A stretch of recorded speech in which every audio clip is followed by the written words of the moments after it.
welcome back, friends. Today we're making ground chicken burritos, and I am making my own tortillas. I don't have a lot of kitchen space to store things to stock up on or to store things just in case. I typically buy ingredients when I need them, except for things like flour, sugar, eggs, milk, etc.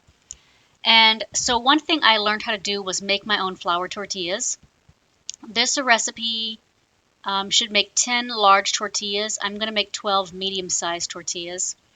And first you put 3 cups of flour in a bowl and follow that up with 1 teaspoon of salt, 1 teaspoon of baking powder, and then a 1/3 cup of vegetable oil, although ideally you would mix the dry ingredients before adding the wet ingredients.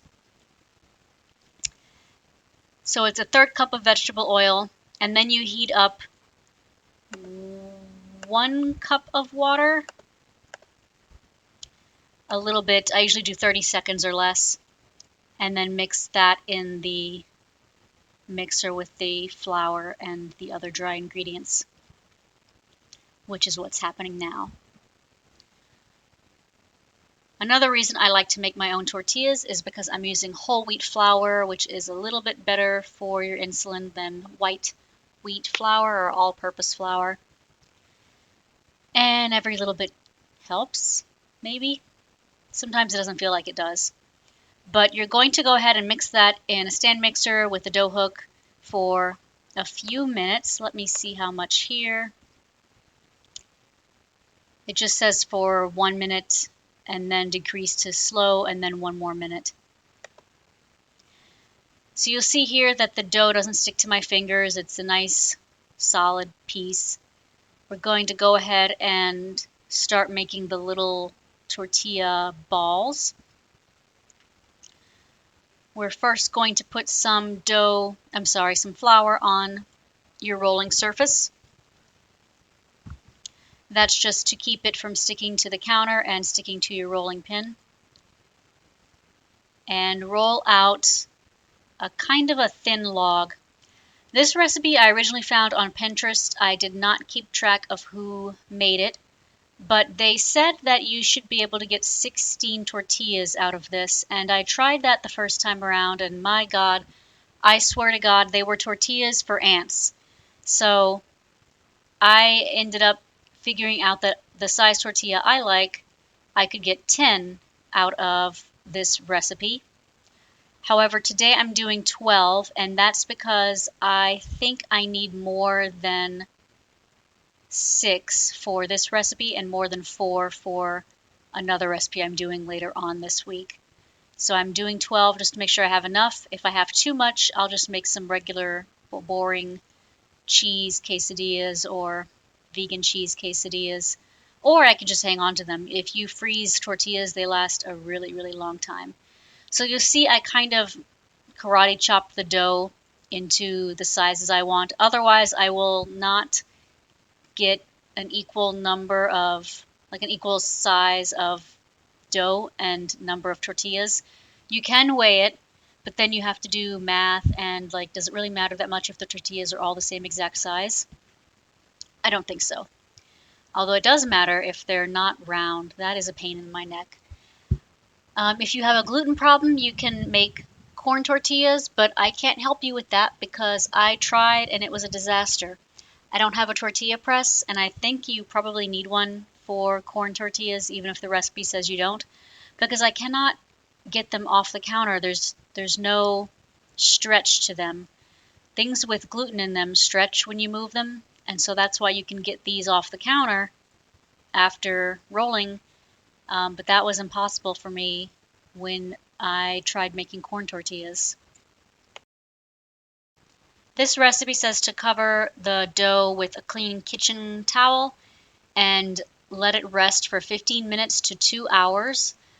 This is because the baking powder will sort of do something to the dough. A resting period for dough is usually have something to do with the pliability of it and how it rises. So then we're going to take, I'm only going to show you one tortilla, because who wants to watch a repetition of something 12 times? But you're going to take a rolling pin and roll out the tortilla, rotating it so that you can get a circle a little bit easier. If you don't have a rolling pin, a glass works, although I find that when I try using a glass, I just push so hard, I'm afraid I'm going to break it. You want them to be pretty thin, and for this recipe, I want to say try to get as big as the Mission brand medium-sized tortillas. I've done it with really huge tortillas too, and that just makes like a big restaurant-sized burrito. You know the restaurants where they have burritos as big as your head. Then you're going to take a skillet and heat it up on high heat, although even though the recipe says that, I would recommend medium just because it heats up fast, and then you'll have like a burned tortilla. You can use oil in the pan. I never do.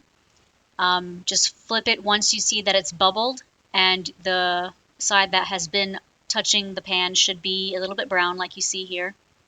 And then when both sides have some brownness, they're done, and you can put them on a plate and keep making it. So this recipe is ground chicken burritos, and the way that I get ground chicken is I take regular old chicken breast and I throw it in the food processor and kind of chop it up myself.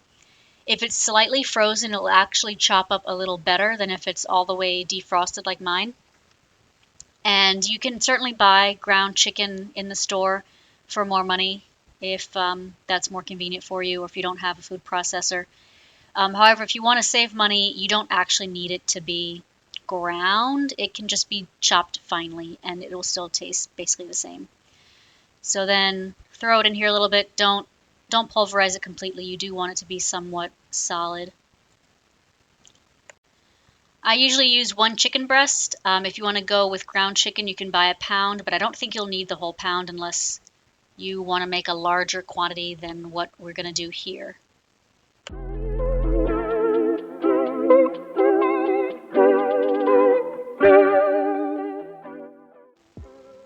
Now we're going to put our chicken in a non-stick skillet. You can spray the skillet with a non-stick cooking spray. I don't ever do it for this recipe, and I don't really know why.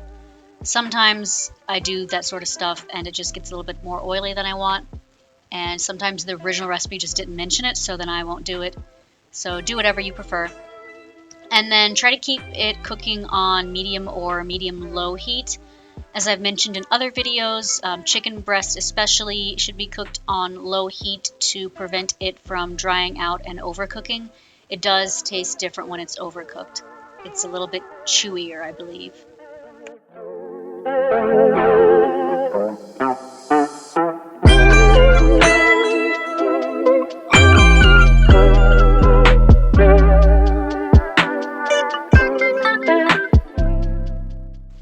In this particular recipe, the chicken is the only thing preventing it from being vegan, so if you would like a vegan version, you can go ahead and either make some texturized vegetable protein, I think that's what it's called, and brown that and turn that into a fake ground beef, or you can buy pre-made fake ground beef and cook that.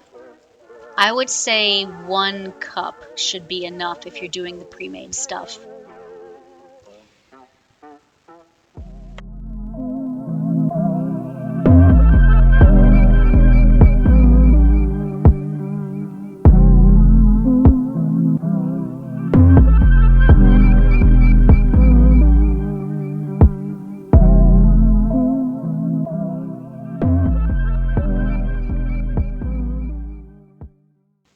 If you made your own ground chicken in a food processor, you do want to kind of keep an eye on it as you're cooking it and try to break it up into smaller pieces with a spoon or one of those ground meat smashing things.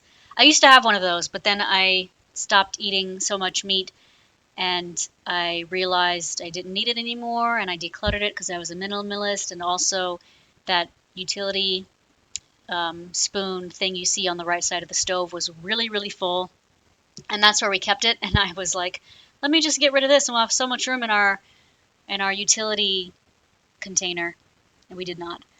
Next, once the chicken is mostly cooked, you're going to add 1/4 cup of salsa. This is my homemade salsa, which I will link to you below so that you can have this recipe if you want it. For the most part, all you really need is a can of tomatoes, and the rest is spices. You could probably get away with not doing most of the ingredients. And if you really want to substitute this to your liking, throw in some tomatoes instead of salsa. A few canned tomato, a can of tomatoes or half a can of tomatoes, drain it, and you'll be good. So garlic, we're going to add to taste, and then we're going to add 1/4 teaspoon of onion powder.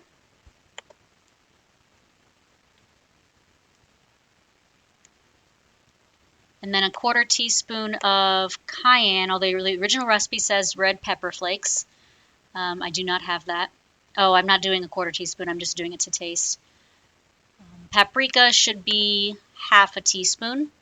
And the reason I did the cayenne to taste is because it's more hot than the red pepper flakes are, so I usually try to lower the amount I'm putting in there. And then salt and black pepper to taste.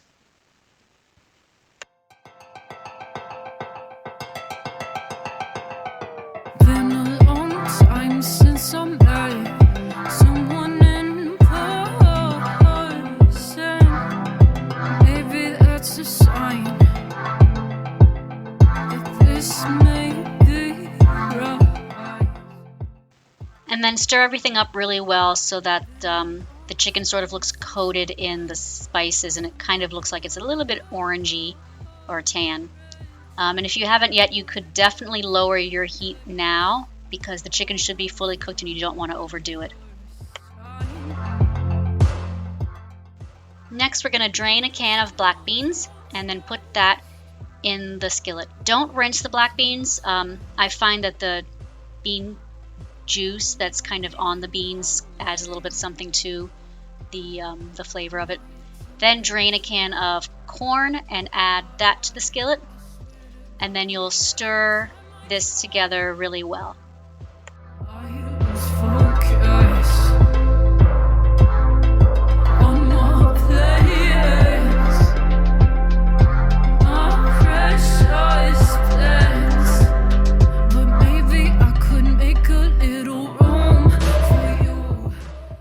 Now we're going to add 3/4 cup of cheese. This is vegan cheese, and this is the first time I'm using this brand.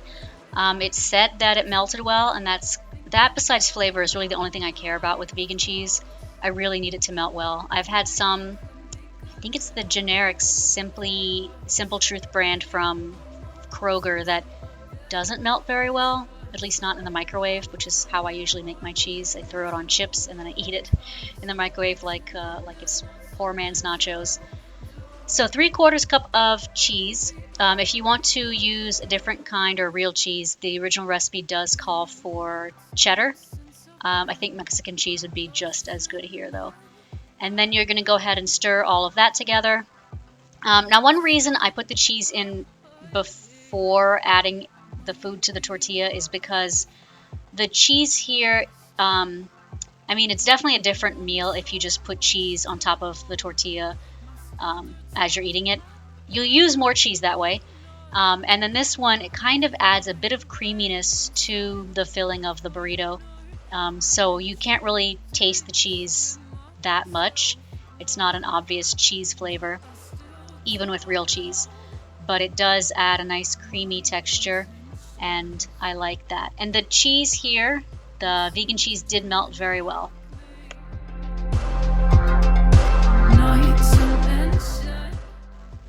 Here is the burrito filling with kind of a lopsided burrito that I made. I don't know why I used this one for the video.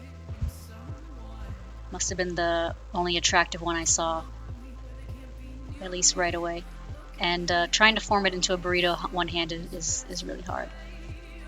But here is the taste. You can see a lot of the chicken and the seasoning on it. And it was delicious. I will definitely make it again with vegan cheese, and I think I'm going to try one that's completely vegan, whether I use ground beef substitute or something different. If you like this video, please go ahead and hit the like button, share and subscribe, and I'll see you guys later.